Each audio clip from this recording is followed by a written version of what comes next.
and welcome back to Phone Fire Pit Simulator. Phone Fire Pit? Yes. Not my best, but... No, that... We're going with Phone Fire Pit Simulator. I mean, if you have a better one. No, I mean, I'd just say welcome back to Dialtown, Roger's Route. The hotly anticipated DLC.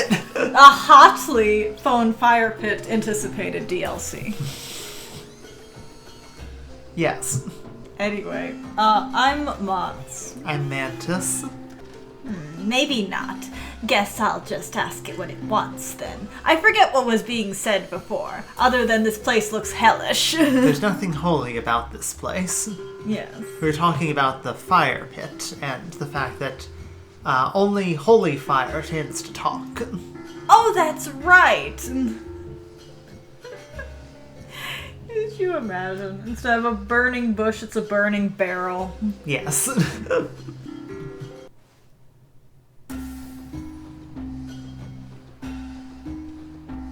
Wait, what just happened? What just happened? It seems to have reloaded us to slightly earlier in the conversation. Give us a minute. 1 second. Load-bearing fire, yes. Ringbull, yeah. Mm-hmm. Okay, here we go. Okay, I don't know what happened there, but alright, we got back.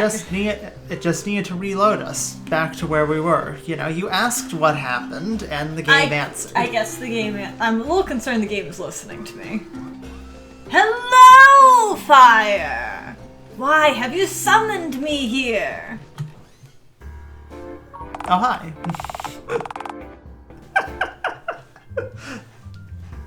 The fact that Peter's entire response is, hey, quit speaking to that fire and get into my office, as opposed to thinking, I am asking someone who just greeted a fire to come work for me. I don't think Peter's all that picky. I think Peter sussed out Neo Gingi, literally day one, and Oh, that reminds me. I have a sticky note over there. You do? Okay. Yes. Hand me that sticky note. I had wanted to answer your question before of did we ever pick a he or she phone? Yeah. Typewriter? No. Ha! They're all theys. They're all them bees. Yes. And I also wanted to mention. Do you think that one of our past typewriter Gingis, Typo is around here someplace? I hope so. Typo was the other one that met Peter and Roger. Oh, really? I hope Typo. And was offered a job. Oh my gosh. So do you think Typo is around here? I think Typo would be around. I think Typo would be happily being as unproductive as physically possible. Yeah. But saying they're trying. Karen makes them go to work. Yes. Go to work, Typo. No. Whoa! I've seen you somewhere before. You were outside at some point. I saw you, ages ago. Ages? It could have been more than 20 minutes ago. You truly mustn't have any concept of time. Nope. Time is just a construct that people with jobs made up to justify why they aren't allowed to be at home.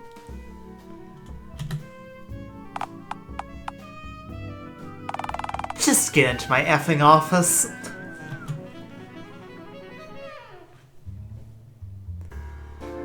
Oh my god. Roger? There's a whole giant picture of Roger. Is that Randy being chased? I think that is arrow? Randy being chased by their prophets. Yes. And he appears to have a blue screen of F. Fuck? Yes. Look, let's get down to brass tacks, okay? I think there can't be more than any copper in here. Hit on me, phone daddy. Say, what's with the fire in the lobby? Are you unaware of it? What did I just say? Fire talk is hardly brass tacks now, is it? I don't know what brass tacks actually are. Oh. They're those crummy little pins they use to stick posters up on corkboards and the like.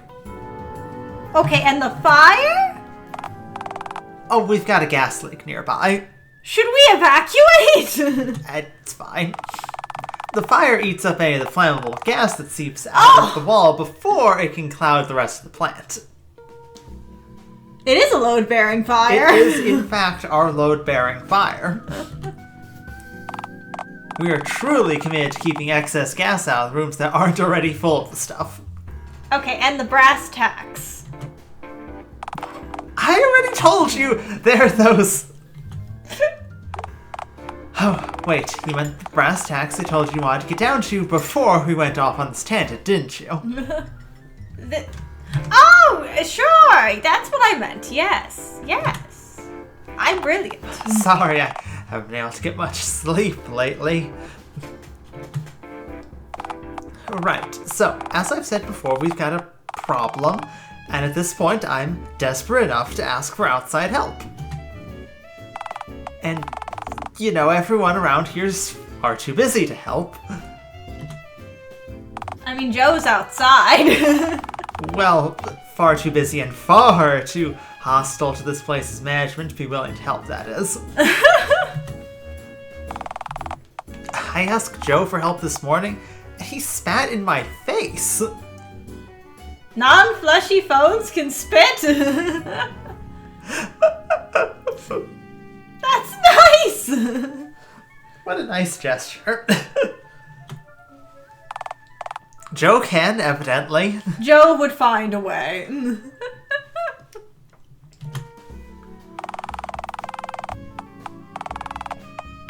I know if he's got some kind of tube hooked up to his salivary, how do you pronounce? Salivary? Salivary glands, or just stored liquid in his cheeks like a hamster until he had an opportunity to spew it at me. That does sound like Joe. I say as if, like, this character has existed in more than just, like, a flashback sequence from Dayshift of Freddy's 3. I don't know why, when Dayshift of Freddy's 3 had come out, I really, really liked the idea of the older phones from, like, Harry's story. Like Abel and Terrence and Joe and stuff like that. And some of them are in this game now. But I don't know why, but I really liked Joe. Again, the man existed in, like, a single sequence in a flashback. I don't know why. So whenever, like, you know, Peter just says things, I'm just like, yep, that sounds like him. That sounds like the guy who exists in my head way back when I first played that game. Okay, this character doesn't exist very much outside of, you know, the creator's head, you know? Yeah. So it's cool to see him, like, actually fleshed out and kind of fall in line with, like, my own head canons. Either way, I wasn't exactly thrilled. Who would be? You got spat at! Okay, look, you've probably noticed this place isn't entirely optimal in how it, Anything isn't entirely optimal. There's nothing optimal about this place. There's a fire pit to eat up excess gas. You know, the fires and such. What did I just say, Peter? I saw Scudlers in the lobby, you know. They weren't just well-fed, but smug. They were smug Scudlers. Have you considered getting something even larger here to hunt them? Are you offering your services? Yes.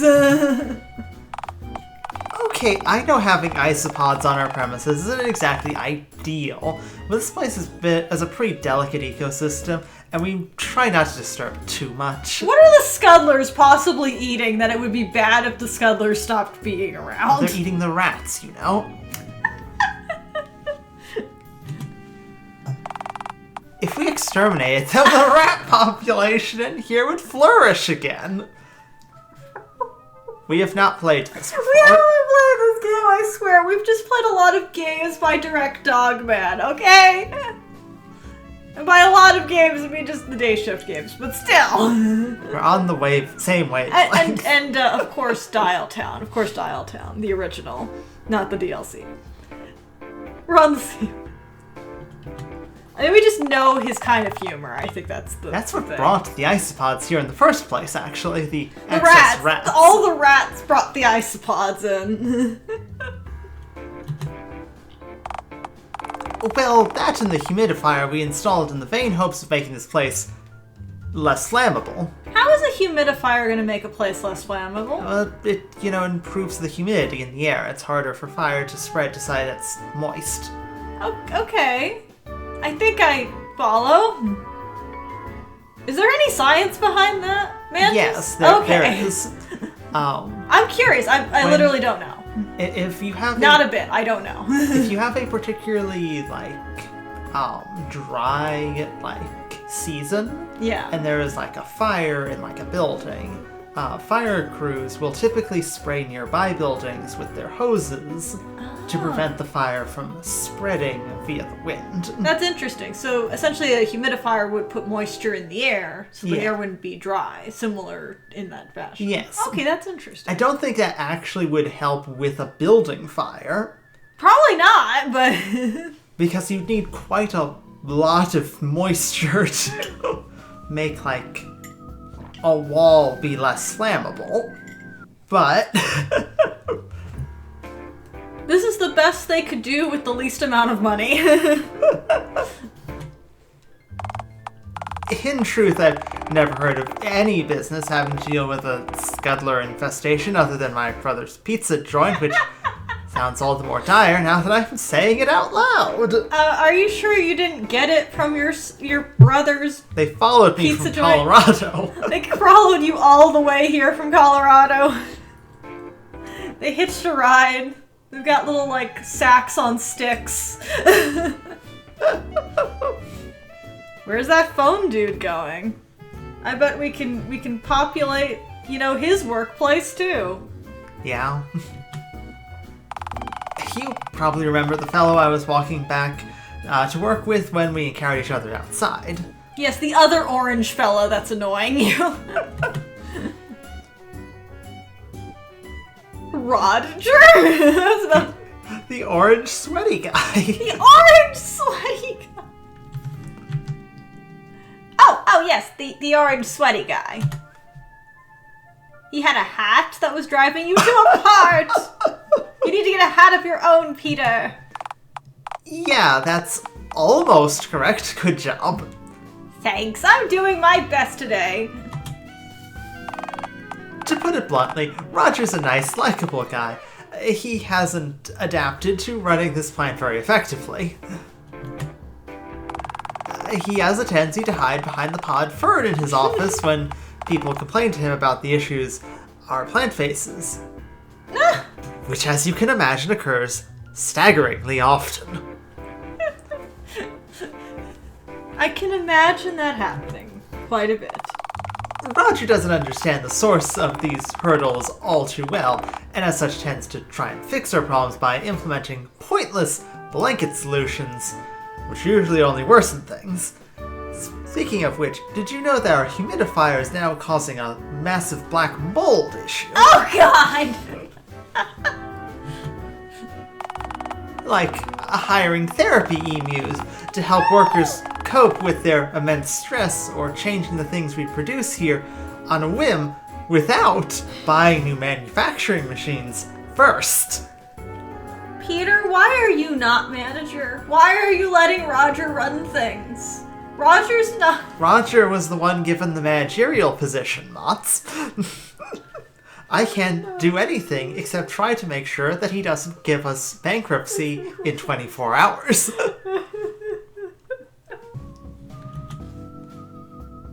Sounds rough. So, to be clear, the emus haven't helped much. I'm just saying, it sounds like emus would be very helpful. I also just love the, that's a good question. What do you guys make? I'd also love to know what they make here. Helped? Do It was hard enough to get anything done around here without all those emus poking around the place. So do we still have emus? We can't get rid of them. Are they hunting the scuttlers by chance? No, they formed a symbiotic union with the scuttlers. The scuttlers ride them around. Are emus the ones with the gun heads? They might be. That's concerning. They might be the ones with the gun heads. First of all, have you ever looked at an emu's foot? Yes, many times. Next question. They have talons! I already knew that. Thanks. Emus can kill you in quite a few ways. I should know, I'm pretty sure I died once to an emu in one of the other endings. I think. Did I Maybe. not? Actually, no, wait. Actually, it was, I thought we were going to die. Yeah. And so we saved, and then we didn't. Yes. Then We died to something else in the zoo. It was the zoo. You can go to the zoo. And, It was the zoo. We were with Oliver. Yes. Because of course. Because we were getting footage for the movie. Right. I actually don't think we actually died. You don't think we died? We might. I don't remember. It's okay. We might not have. I don't It remember. was the first thing we did, so. No, didn't we go back to the zoo? I know we went back with, Yeah, no, we did go back to the zoo with Karen. Yeah. Because Karen loves horses. And we flirted with the giraffe. Yeah, we flirted with the giraffe, then Karen almost dumped us for that. Which, I don't blame her. valid. Good, valid. What were you thinking, typo? Anyway. I already knew that, thanks. The last thing you want in a room with cables running across the floor are large, easily spooked man-sized birds with knives taped to their feet. Good point. Employees kept getting electrocuted while walking around, so we had to strategically cover spots on the floor with trash just to add a natural barrier between the electricity and our workers. Like you said, it's a very delicate ecosystem. The trash then attracted the rats. Which attracted the scuttlers. We've been better yet to give everyone rubber-soled shoes, or, oh God forbid, actually repair the broken cables, but we're flat broke, because we spent all our money on emus!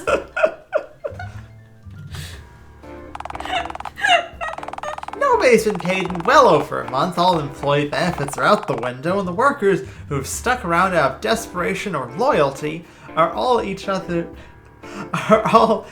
one emu-related instant away from walking. Joe is currently outside pretending he doesn't work here. Is it loyalty? Is it loyalty, though? Mostly desperation. Are you even paying them? No one's been paid. Just said that. Oh yeah, it does say no one's been paid. I missed that somehow. Simply put, this is a...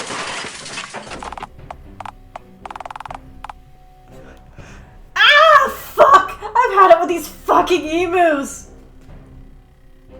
It's fine. I'm done, you hear me? Done! Fuck you! And fuck your emus!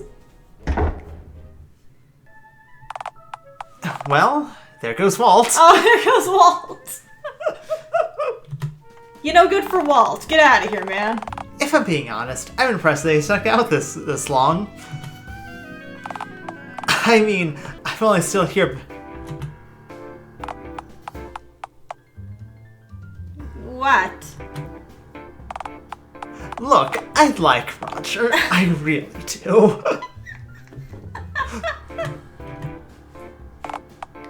But between our truly terrible workplace conditions, our lack of employee benefits and wages, and...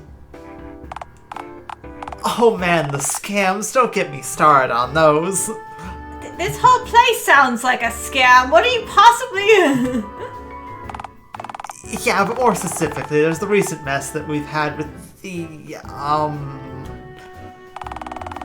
Roger's tendency to thoughtlessly jump on every bandwagon he sees at the drop of a hat, unfortunately means that it's very easy to take advantage of the guy.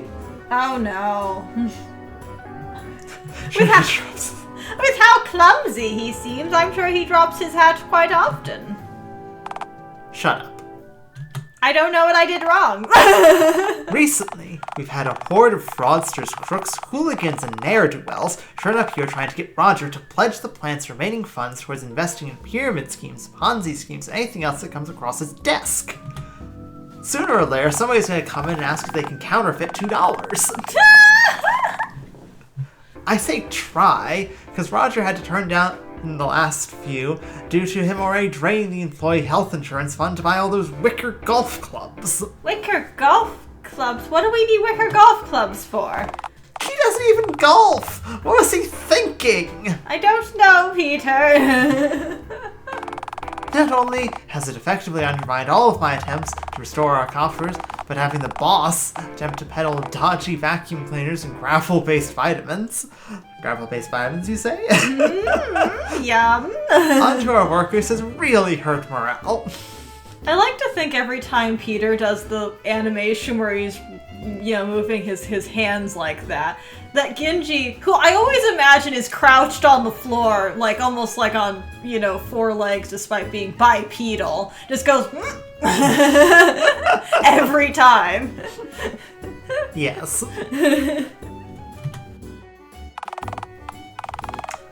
Roger can't help himself, and it's a tendency to always assume that everyone is truthful with him all of the time makes him a phenomenally easy target to scam. Yeah, I definitely read him being very easy to scam, yes. Seriously, I don't think there's a scam out there that the guy wouldn't fall for. Sounds like Roger has a real confidence problem if he's so easily led and keeps switching plans. Given that Roger is literally hiding behind a fern in his office as we speak, yes, you're correct. Oh. What's he hiding from? Probably Walt right now. Probably. Oh no, not Mayor Mingus! Well, we got a phone call from the mayor about a week ago, mostly consisting of her hissing, yowling, and yelling down the line, predictably enough. It's very funny if anyone tries watching this without having watched the rest of the playthrough, or at least bits of the playthrough, because, I'm sure they're just like, what do you mean the mayor was hissing and yowling? This is the mayor. Here, Mats is hoping that I will put I'm up a hoping picture you'll put a little Mayor picture of Mingus. the Mayor Mingus up here. She's a cat. Maybe I won't put a picture of Mayor Mingus so that Mats looks like an idiot. Why would you do that to me, editing Mantis? Anyway, there we go. The gist of what she said, at least that I could understand, was that this place is a waste of prime real estate and any other company using the space would be able to pay her taxes from its earnings. Maybe she's right. No, she is completely right. Literally anything else would be better than what we currently have. It's more than just that, though. This site used to belong to her beloved Pawpaw, and to see it being used for this. Oh, I see, yeah. Maybe you should give it to her. No offense. Well, if we don't earn a profit soon, she's gonna forcibly evict us from the building and let one of the many businesses that are trapped in her pocket set up shop here instead. I'd be more afraid of her sicking Theorore on you, to be perfectly honest. I feel like she'd just get the mingling together. What are we going to do with the Dialtown mechanics plant? Isn't this the what are we going to do with Gingi meeting? Yes, but I also want to know what are we going to do with the Dialtown mechanics plant. That was clearly part of the mingling that we didn't get to see. It was unrelated to the cryptid, so we didn't have to see it. I don't know, sounds like it'd be a positive change around here. If nobody's even getting paid as is. I mean, you guys aren't getting paid anyway. You could be at home right now. With your wife, who's apparently unsatisfied in bed, gets shot. Or if you're avoiding your wife, off finding work somewhere else. I am not... I mean... You know, Dialtown isn't exactly the most prosperous town at the best of times. There's literally a cryptid living in the park and another cryptid living in the woods. I could not imagine we're that prosperous. Unless we turn this place into a tourist trap for taking pictures of cryptids, but who would want to take pictures of Gingi? Who would want to take, aside from Theorore? Aside from Theorore. Unemployment may be at the lowest it's been in recent years, but still, work's thin on the ground. While working for nothing isn't sustainable for our employees, realistically, very few of them will be able to find reliable work if this plant closes.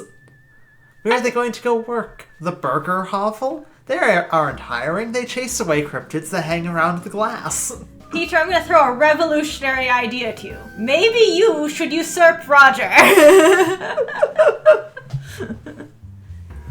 I mean, he probably wouldn't. He's kind of too nice. Okay, let's go with your idea here for a second, Neo Gingi. I oust Roger as plant manager.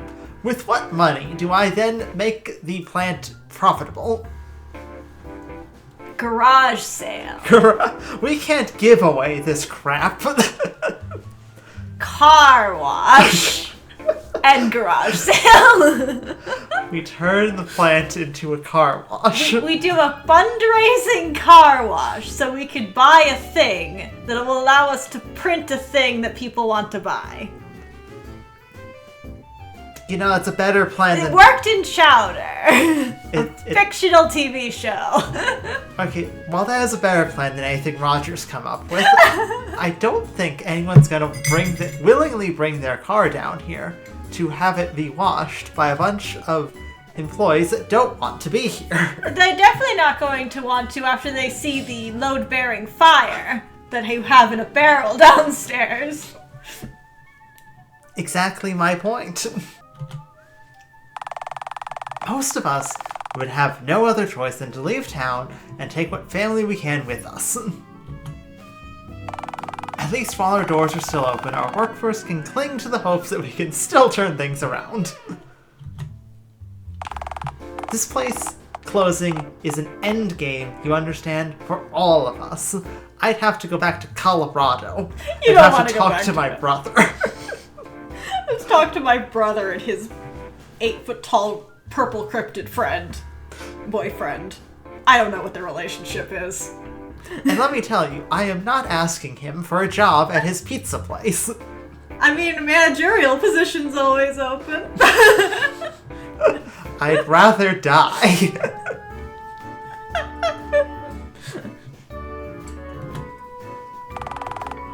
While our lights are still on... Well, that completely undermines the point I was about to make. You just gotta love it when, the world doesn't prove your point, huh? Anyway, as I was saying... Oh, they kicked back over. Okay, there you see, a bit of hope goes a long way. Maybe someone just unplugged something. They tripped it's over a wire. It's just an emu, you know? Oh, is this an emu? It's a miracle! They're both funny, oh no. Help! I didn't think for a moment that the lights were gonna come back on. I thought that was it. You know what? I didn't either, but my point stands. We're stronger together than we are on our own. Solidarity and so forth. As I was saying, the mayor giving our factory away to some other company would mean that we'd all have to lay off every single worker here. I mean, maybe you could be in talks with whoever were to buy the company and maybe they could just hire all the old people? Unlikely. Simply put, as this plant's assistant manager, I can't allow that to happen. Peter, you really should just be the person in charge. Listen, I love Roger too. He's not going to be able to handle this. So, I've devised a scheme to ensure Roger's leadership doesn't lead the plant to getting annihilated. And as we know, Roger falls for all schemes, scams, and others. Peter is going to use this to his advantage. He's going to do a full vizier. Evil vizier, that is.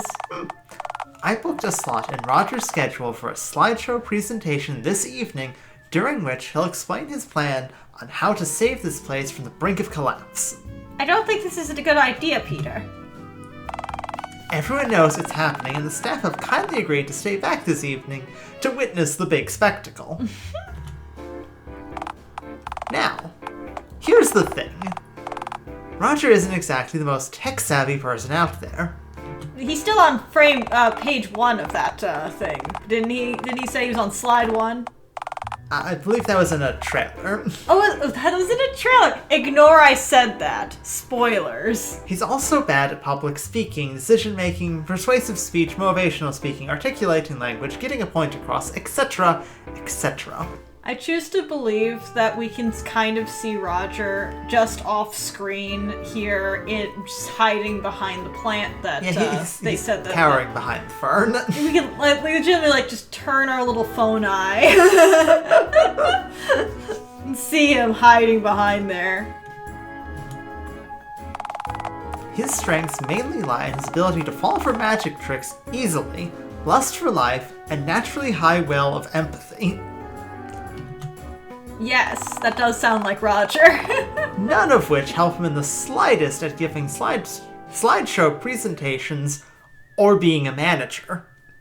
Yes. So with Roger at the helm, the company's effed. So with Roger at the helm, the company's fucked, essentially. Correct. Why not just tell Roger he needs to resign? It would break his heart. I'm looking at a better manager right now. Sounds like he'd be better off if he did.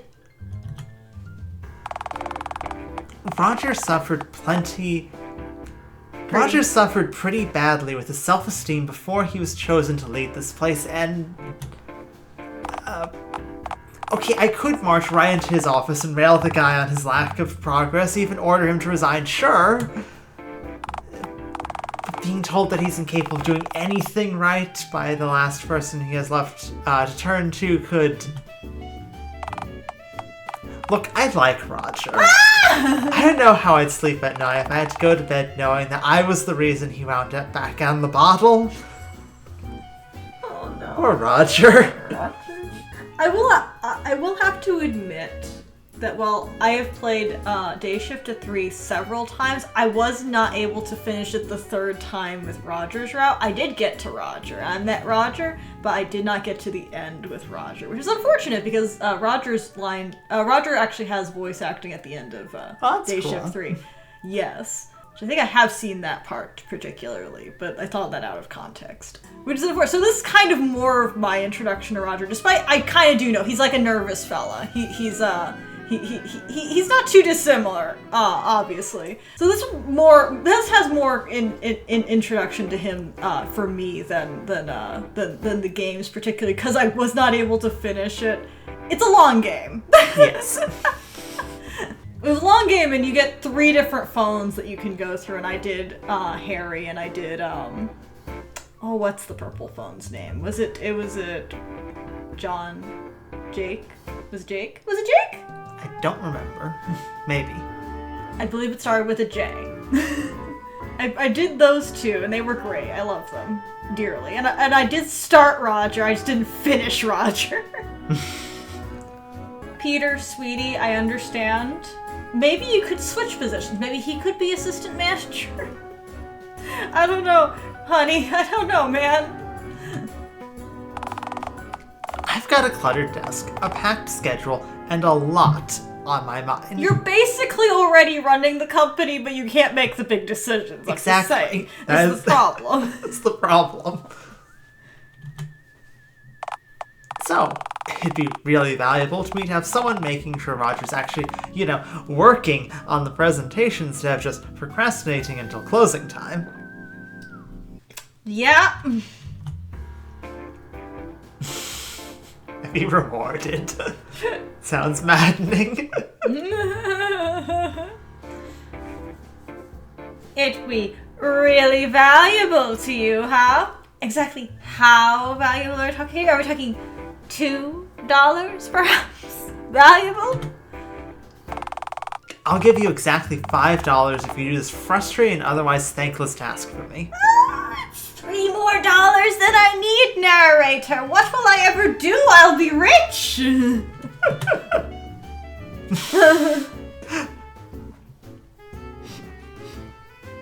Hot dog, 5 smackaroonies. That's all I've ever wanted. Boy, someone's easily pleased. Don't complain, Peter. Not that I'm complaining, of course, please. Don't take away a deal then. We have a deal. May I interject? Can I stop you? Peter's gonna think I'm nuts if I talk to him. Peter's gonna think I'm nuts if I talk to in front of him, you know. Peter already thinks you're nuts, actually. Just take a second to think here. You've spent today doing nothing but make the worst choices, and now that a golden opportunity has just fallen onto your lap, I'm not letting it pass you by. Narrator, I'm already accepting the job. What possibly have I done wrong? You've got to say yes. I did. I said yes. I don't know. I am pretty feral. What should I say here? You think so, or what? I can't. I'm not qualified to help this guy to make a slideshow presentation. I'd probably say you think so. You think so? For sure. Narrator really believes in Gingi for once. That never happens. This is the first opportunity to make money that you've come across all day that doesn't necessitate committing a crime or seducing someone for cash. This is true. It's basically a slam dunk. Well, Well, I do like slamming. And dunking. All you've got to do is hold those eggs in yours All you've got to do is hold those eggs of yours in till this evening. How hard could it be? I don't know. I'd probably have my work cut out for me. This guy the guy, not this guy. Peter sounds great. This guy, Roger, sounds pretty clueless. Maybe so, but Peter's clearly an upstanding fellow. He is. He'd likely stick to his word and pay you even if you basically botched the entire task, I'm sure. Which is likely. Plus, he mentioned that Roger's dumb enough to fall for, any scam. So, how obvious... Oh no. So there's be a good cryptid and form a soul-crushingly evil plan. Should we be a good cryptid or a bad cryptid? We should be a good cryptid. I mean, sounds like my work's cut out for me then. I like the idea that you're just like, I could completely scam Roger. Yes. No, focus, Gingi. Focus, Gingi, focus. Focus, Gingi. $5. There's $5 on the line. You cannot mess this up. I'll say. Come on, it's time to give Peter your verdict. I think Peter's been hearing me talking to myself this whole time. I sure hope so. Yeah, probably. So, I'm ready to make my decision. I certainly hope so, because after watching you murmur unintelligibly to yourself for a solid couple minutes, I'm definitely looking forward to the end of this conversation. Route diverging choice. I mean, yeah, we're going to help sense. Roger. We're here for Roger. We're here for the DLC. I'll help Roger with his presentation for $5. I'm in. And while I'm at it, if I can seduce Roger... Yes. Well, hey, that's just what I wanted to hear. Glad to hear that you're either naturally empathetic or just really need that $5. I do really need that $5. I would never call Gingi naturally empathetic. Yeah. I suppose, Chapter 3 Gingi is maybe arguably somewhat naturally empathetic. You know, I could see Chapter 3 Gingi feels a lot more emotionally like, I mean, as long as you specifically talk down Nor. Yeah, specifically if you talk Shooting down. Mingus. Like, anyone who doesn't know what's going on is going to be very confused by that sentence. There's a whole playlist. You'll figure it out. Yes. If you're here because of this being new and you're interested, go check that out. You can jump around if you'd like, you know. Yeah. Either way, this is a load off my mind. Load off your mind when I convince Roger to add scary chimpanzee images. I just hope I don't botch this. I've never made a slideshow presentation before. Neither's Roger, so... I've never even interacted with a computer before. No worries. Your main job is just to motivate, remember? Just make sure he's doing his job. Kind of concerned Genji's gonna be like, have we considered child labor? You know, I don't think we have. Just do your best to make sure that Roger doesn't procrastinate, and you'll do fine. Okay, don't let Roger procrastinate. Got it. Alright, since you're doing such a big favor to me, the least I can do is escort you straight to Roger's office so you don't get distracted by the fire or lost in the machinery. Please do. Taking a wrong turn in this place means likely getting burned, electrocuted, mauled by scuttlers, or worse. Thanks for agreeing to do this, by the way. You don't know how important this presentation is for all of us here. Alright, follow me. Oh, there was a bit of a hiccup there. Yeah. Oh, hi Roger, I see you. We do need to stop soon. Roger, I think your graph's upside down there, honey. I feel like it is. It doesn't look good either way, I'd like to say, buddy. At least that one looks like it's going back up. Yeah. I like it says he is your boss now. That's what the poster must have That's said in what the other. The poster says. It had to have been, because I think that's the same poster. Right now, Roger, he is your boss now, is looking dauntingly at Roger, who's hiding in the corner. Yeah. Oh boy, so you said we had to stop. We gotta stop. Alright, well we'll pick up with talking to Roger next time. Yes. I hope you've enjoyed. Yeah. We'll be back with more Dialtown soon. Yeah. What is that above the graph? I don't know. Some loose wires, maybe? Here's our trophy of loose wires. I honestly have no idea what that is. Anyway, not important. Yeah. We'll see you guys next time. Hope you enjoyed. Bye! See ya.